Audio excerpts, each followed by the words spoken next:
We discussed in our first podcast the question Srila Prabhupada asked the student and faculty at MIT over 50 years ago.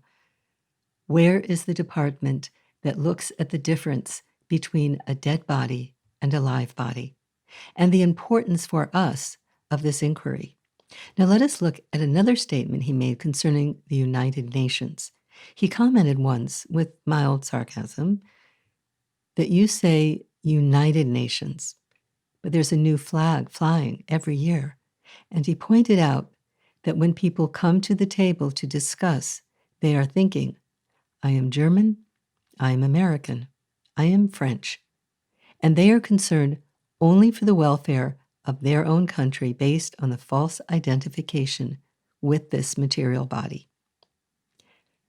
We are watching in dismay as cities are being destroyed due to this misidentification with the external physical form.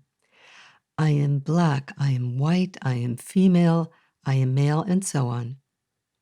What were you before you came into this body? Where will you go when you leave? These are the important questions answered in the books translated by Srila Prabhupada from the ancient Sanskrit language into English. Nowhere else will you find such definitive answers. However one identifies oneself, either by race, color, religion, or any other category, every living being, including the lower life forms, go through the same processes of transformation. First, there is birth, the body grows, some byproducts of the body are produced, then dwindling and death. Examine any life form you know of and see whether this applies. There is far more that unites us as living beings than divides. Now let us do an experiment together. I would like you to point to yourself. Where do you think you reside? Most people point to the heart area. Why? According to the Vedic literatures, the soul resides in the area of the heart. It is completely separate from the body. Who has taught us this?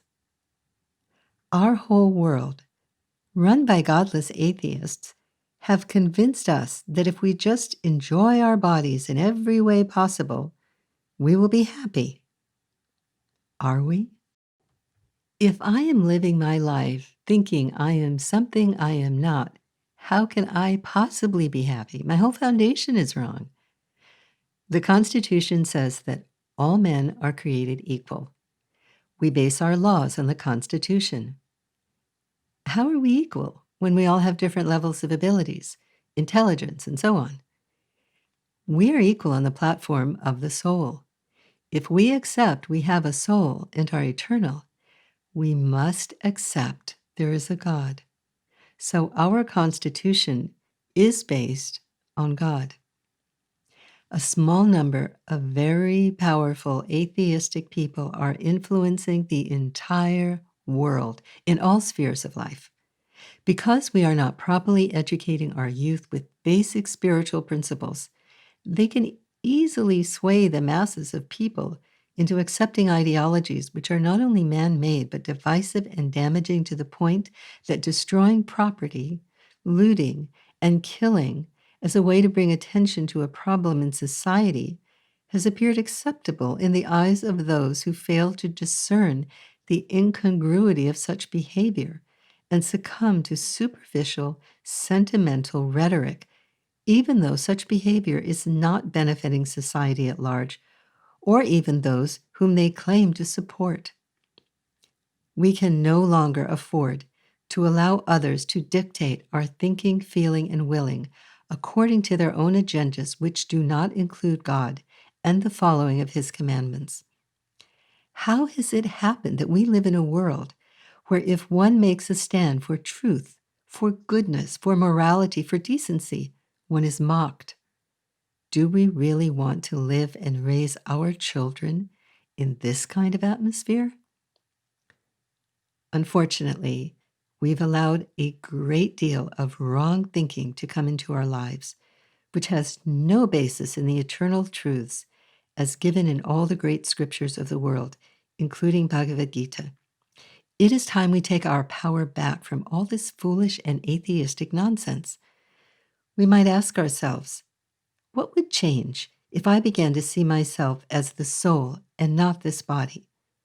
What would I do differently? How would I treat others? How would I treat my body, Mother Earth, her children, my family, and friends?